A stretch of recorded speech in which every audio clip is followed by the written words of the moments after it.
शरद पवार पंतप्रधान व्हावेत असं स्वप्न पाहिलं होतं, मात्र आता पंतप्रधान म्हणून देवेंद्र फडणवीस शोभतील असं वक्तव्य करण्यात आलंय। रामराजे नाईक निंबाळकरांनी शरद पवारांना हे वक्तव्य करत डिवचलंय।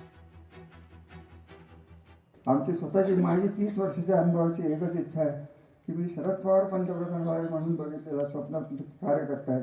माझंही म्हणणं आहे की महाराष्ट्रातला आत्ताच्या घटकेला पंतप्रधान दिल्लीत शोभणारा कार्यकर्ता फक्त देवेंद्र फडणवीस आहे, महाराष्ट्रातला म्हणून आहे, यांचा नेता म्हणून नाही। हे म्हणतील देवेंद्र फडणवीस याकडे बघून घेत, हे असले संस्कृती। तर जालन्यात भाजपला खुमखुमी असेल तर स्वबळावर लढावं, शिवसेनेचे आमदार अर्जुन खोतकरांनी भाजपला हे खुलं आव्हान दिलंय। जालन्यात भाजपची स्वबळावर निवडणूक लढवण्यासाठी चाचपणी आहे। शिवसेना राष्ट्रवादी एकत्रच असणार असं वक्तव्य अर्जुन खोतकरांनी केलंय। बहुप्रतीक्षेनंतर आता या निवडणुका झाल्या। खरं तर हे कार्यकर्त्या घडवणाऱ्या निवडणुका आहेत आणि त्यामुळे आनंद आहे, उत्साहाचं वातावरण आहे।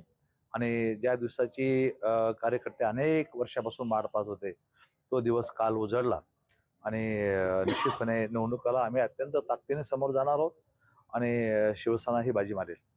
राष्ट्रवादी काँग्रेसचा आम्हाला माननीय अरविंद अण्णा चव्हाण माजी आमदार यांचा पॉझिटिव्ह प्रस्ताव आलेला आहे।